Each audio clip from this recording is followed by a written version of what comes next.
Sleep paralysis really sucks. You're trying to get your beauty sleep and then you rudely get interrupted to star in Paranormal Activity 5, which you didn't even get to sign up for. It's like your brain says, wow, she is really sleeping comfortably tonight. Let's mess with her and see how she reacts. For those of you not familiar with sleep paralysis, it's basically when you're asleep but your mind is awake. You go into a state of paralysis where moving your body or talking seems impossible. You have to use up all your willpower just to move a toe. It's like trying to lift a brick with your pinky. Not only are you paralyzed, but you can sometimes hallucinate or hear creepy things. I've heard creepy laughing, whispers, tall-looking shadows. I have yet to see demon-looking things with horns, which I've heard lots of people have, and I'm glad I haven't, and I hope it stays that way because I am a total wimp when it comes to scary movies or anything paranormal. That I even have to sleep with the nightlight. Yes, I'm an adult. I first experienced sleep paralysis as a teen, and I thought I was developing some disease that caused paralysis. I didn't tell anyone until about years later because I didn't want to worry anyone. Turns out I wasn't actually dying, it was just sleep paralysis. I don't get it as often as I used to because I've noticed that I only get it when I take naps or when I sleep on my back, so I just avoid both. One day I was getting ready for a peaceful night of sleep after such a hard working day. Yes, getting off the couch and getting the remote counts as one sit-up, and I'm pretty sure I lost like a calorie doing that.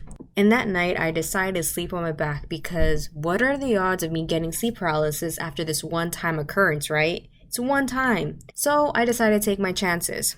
But around 3 or 4 o'clock in the morning, I realized that I had woken up. Not actually, but I was technically sleeping but my mind was alert. Ugh, not this again. That's when I saw this dark shadow standing in front of my bed. I felt this strong force press my feet down on the bed. It literally felt like a person wrapped their hands around my ankles and was pushing my feet down so I wouldn't get up. The worst part of this is that it felt so real, so all I could think of is this demon is here and there is no one to help me and I don't know what to do. At first, I thought it was my dog because she sleeps with me, but then I realized that she is 7-pound Chihuahua and there's no way she can do that much pressure on my legs. When my feet were being pinned down, I felt this warm sensation and that's when I started to panic because I did not know if this was paranormal or sleep paralysis. But then I decided to try to talk or move, and I couldn't. I tried to yell for help, but obviously I couldn't. So I pretty much figured out it was sleep paralysis. The thing is, I have never been touched on my feet before during sleep paralysis, so this particular episode really scared me because I've been pushed, I've been dragged on the floor, I've seen creepy things, I've heard creepy things, but I've never been touched on my legs or my feet, so this was really creepy.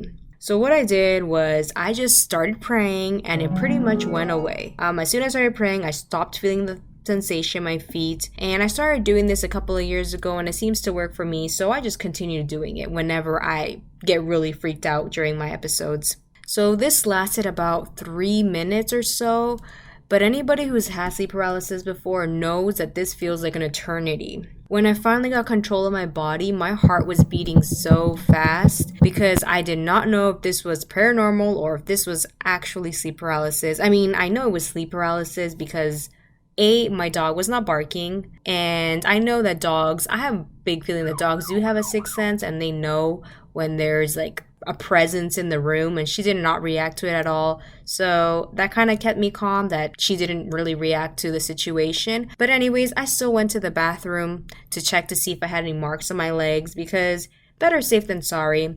I was ready to start saging my home and cleansing my body with an egg if I found any marks on my legs. Luckily, I didn't, but I still saged my home because, better safe than sorry and keep those demons out. That was one of the scariest sleep paralysis episodes I had ever had. I was so paranoid the next couple of days. I literally slept with one eye open. I couldn't sleep because it just seems very real.